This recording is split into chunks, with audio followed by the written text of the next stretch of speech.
I wanted to make a walkthrough for Earth Defense Force for different classes. I haven't really seen anything online. I already did a fencer class. I was going to go ahead and do the wing diver next. Wing diver, in my opinion, is the second best class in the game, just because of the mobility, and her weapons are just such high damage as well. Unfortunately, her armor, though, is the slowest to gain. It takes roughly about 4 to 4.5 armor boxes to give her 1 point of armor, so it takes a long time to get her health up. A couple recommendations. I'll go through weapons and then I'll do a couple of levels to show some various things, but I always recommend at least one weapon with a magazine. If you look in her weapons, you'll see some weapons have magazines, capacity 10, 500, capacity 1000, and so forth, or some weapons don't, like the Ion have no capacity, so it just literally takes it right out of your reserve.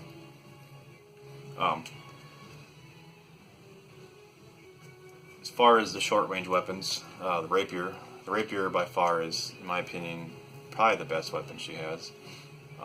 There's two different kinds. There's the rapier and the rapier thrust. The only difference is the rapier thrust will have a focused cone of the lasers, whereas this is more of a wide spread.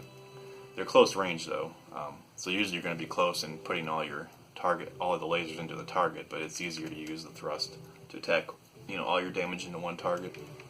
The lance is pretty much, in my opinion, just like a little bit more range, but less damage and less magazine. So as you don't use the lance too much. And then the spark lancers, which is new for 4.1, will actually penetrate enemies. So if there's a lot of enemies rushing you, like green ants, or just a lot in general, the spark lance can be decent. But I don't use it as much as a rapier. And then there's, a two-way lance, three-way lance, four-way lance. Pretty much the lance are going to give you a little bit more range than the rapiers. I do like, and at the bottom of this, I do like some of these other weapons down here. The Raidmar is 90 meter range, so it's got good range, and it does 9,000 damage a second. So with a low energy cost and a reload time, so it's a decent weapon. The Lunator is also pretty decent, high damage. But sometimes I'll use, if I want more range, sometimes I'll use the laser lance here. This one, it's only got a 16% energy cost with a 7,500 damage per second with a 94 meter range. So it pretty much costs 10% less energy than the Raidmar with a little bit less damage. So I almost prefer this sometimes over the Raidmar. But usually I'm taking a rapier.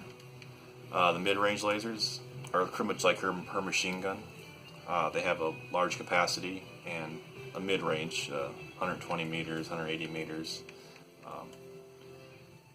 I like these. I'll take these sometimes.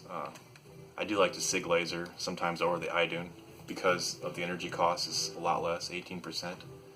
She has some reflection weapons which can be fun, but usually they damage you or other people around you. They're fun underground, but like I said, you can hit other people though, unfortunately, and yourself.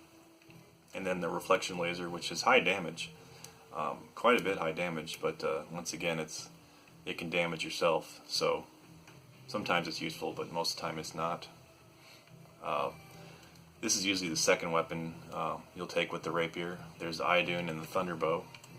The Idun is pretty much like a stream of energy that shoots out and will actually stun lock enemies. That's one benefit of the Idun. It will stun lock enemies. And the Thunderbow is like a shotgun, but it has ridiculous range, 275 meters. I think the best one's 600. Yeah, 600 meter range. But the negative of the Thunderbow is it has a high energy reload on it and a small magazine. The E-Clad, I don't even know what to think of this weapon. It's like a wide-range shotgun that once projectiles go a certain distance will come back to a single point. That's why it says S accuracy, but it's pretty much like a big shotgun. And it doesn't have a magazine, so it literally shoots right out of your energy reserve. So I don't use this too much, maybe underground because of the range, but even then it doesn't feel like the damage is very good. So, one thing for the hard difficulty, the Grom SS is an amazing weapon for hard difficulty. They don't make a better version of this, but It's got ridiculous damage, 300-meter range, and you can dual wield these things. So you can have one just shoot the whole thing, all 30 capacity, and then switch to the arrow weapon while it's reloading in the background and shoot the arrow one, and then just keep rotating. And it does have a high energy cost and an 8-second recharge time, but if you're staying on the ground and not needing to be mobile too much, it's a pretty good dual wield weapon. That is one thing to note with Winged Diver is all her weapons reload in the background, so you can switch to another weapon while you're reloading and then use another weapon. So once again, I don't understand how they thought Winged Diver was balanced compared to Ranger, that he struggles so much, whereas she has weapons that reload in the background. It's ridiculous. And also a hard difficulty weapon would be the laser chainsaw. Where is it? Right here. This is an amazing weapon. It's like a rapier, but it has a 120-meter range. So if you're playing on hard, it's worth using. The particle cannons, this is pretty much your machine guns that don't have a magazine, so they shoot right out of the reserve. So I rarely use these. As well as when you're in the air and flying with them, they don't shoot straight. So once again, negative. So there's a 2-way, 3-way, 4-way. There's a power stringer, which is a little bit different. This is like a grenade launcher that kind of stuns enemies in the air, or knocks them into the air, but not enough damage usually to be worthwhile. There's a 5-way, 6-way, 9-way ion at the end here, but it just uses way too much energy to be worthwhile. One thing I will use sometimes is the Ion, I don't know if that's how you say it, Ion Mark X, Arc 10. As long as you're staying on the ground, you can, or not this one, no, the 4, sorry, the Mark 4. 370 damage, and it shoots fast, and as long as you stay on the ground, you can use this as a machine gun. It's got good range, 300 meters. So once again, this is like her version of Ranger's AF-100, but better because no reload. But I rarely use this unless you're, like I said, staying on the ground. Her snipers, she pretty much has 4 good snipers. The Thunder snipers that have like an X3 or X4, X6, those are good. So Thunder Sniper A and Thunder Sniper B and the C and the D. I think that's it. No, there's a 6. And that's it. Those are good, and then the monsters right here are good. There's 2 of them. And then the Rajan, and then the Gungnir. And that's pretty much the only good ones. The SIG and the LRSL, unfortunately the damage is too low to be worthwhile. These time 40s are inaccurate. They're like shotguns, so they're only good underground sometimes, if that. And the Rajan is good for hard difficulty. One thing to note is all the monster and the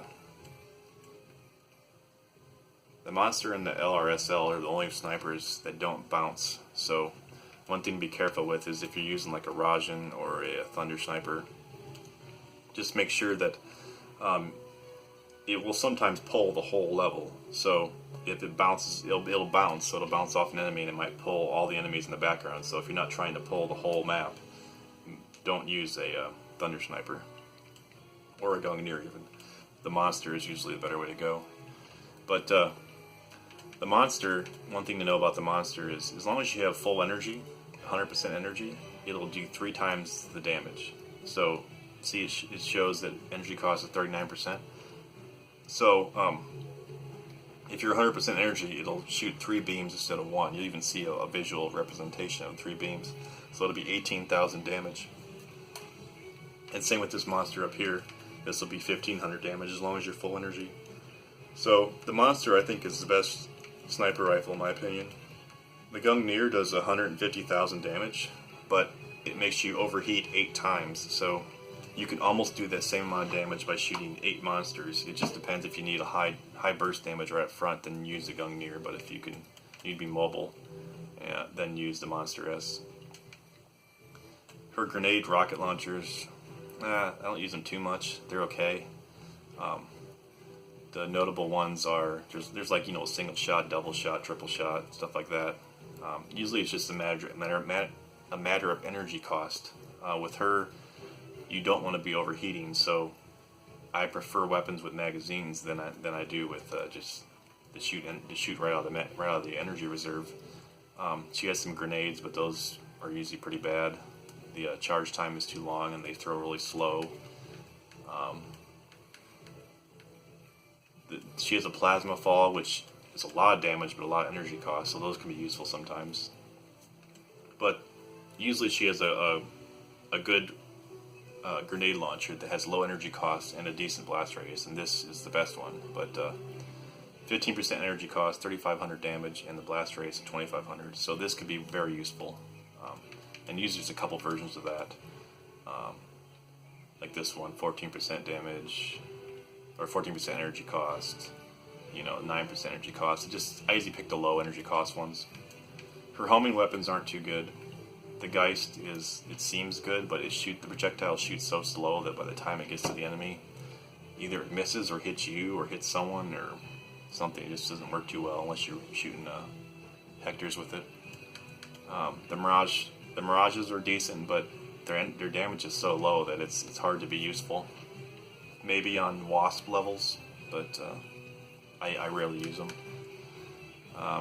She has some weird homing lock-ons that are just one projectile like this. Damage 75, 500 meters, side blade. I mean, they just don't seem worth it for the amount of damage and the amount of time it takes to reload, the energy cost. I rarely use them. And then Ghost Chaser seems like it'd be good, but the problem is it shoots down at your feet as well, so you have to be up in the air or looking up, and you wind up hurting yourself a lot with this thing. It can be used in certain circumstances, but not too many. And then the Fenrir, just not enough damage for being a level 82 weapon. Offline it works, but online it doesn't work too well. And then her special weapons aren't really useful. She has some weird stuff like this. Final Days shoots like a beam, like, I don't know, 5 beams of light straight out, like I don't know how many meters, quite a bit of distance. But the damage is low, and it's just more of a novelty thing. Thunder Orb is kind of fun to mess around underground because it shoots a bunch of Idune beams everywhere. And so it's good if it's bouncing off walls, but it's not usually too useful for anywhere else. Maybe a bunch of wasps, but if an enemy flies into the orb, it destroys it, so that's the negative of that. And it's got a long reload time, 80 seconds. And then she has some weird cluster things you can throw in the air that'll shoot down or shoot up, or they can be useful sometimes to throw over a nest or something, but why not just take a rapier and destroy it in a couple seconds than to just throw this and it might get destroyed and then you can't even use it. So those are pretty much all her weapons. Pretty much her benefit is she's really good at taking out walkers or taking out drop ships. She can fly on top of the drop ships and then wait till they open and fly inside, or she can fly inside of a walking fortress and wait in there until it opens up again and then shoot the rapier at it. She just is so valuable at taking out just about every type of enemy in this game. Like, for example, this mission here, 52.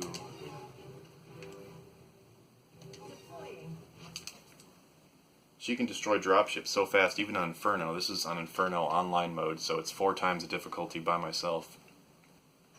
And pretty much the rapier is just so much damage that she can solo these dropships. So at least for this particular mission, I'll just fly up on here and then wait for the second one to open here again.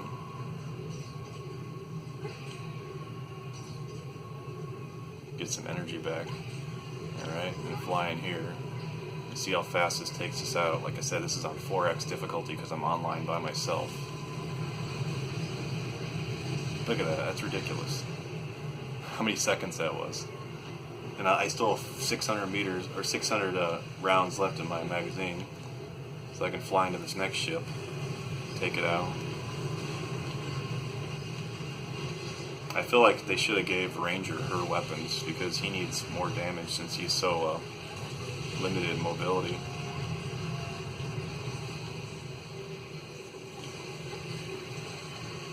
And with the low energy cost, it's just so ridiculous. So she's great at taking out dropships, taking out nests. One thing to note is The only thing that could be tricky with her is trying to manage your energy. If you're overheating, you're pretty much dead in a lot of the higher emissions. So you always have to keep an eye on energy. That's why I prefer having weapons with magazines. But you can still move fast and gain energy. Pretty much the key to doing that is you want to fly till about that height and then just get to the ground. Fly to about that height and go to the ground again. And as long as you're doing that, you're going to be gaining about 1 dash of energy back. So you can still stay mobile the whole time while you're still gaining energy. So that's the key to using the wing diver not overheating. Because if you're just constantly staying in the air, then you're going to be overheating, or you're going to be low on energy a lot. So it's best to just do the long hops.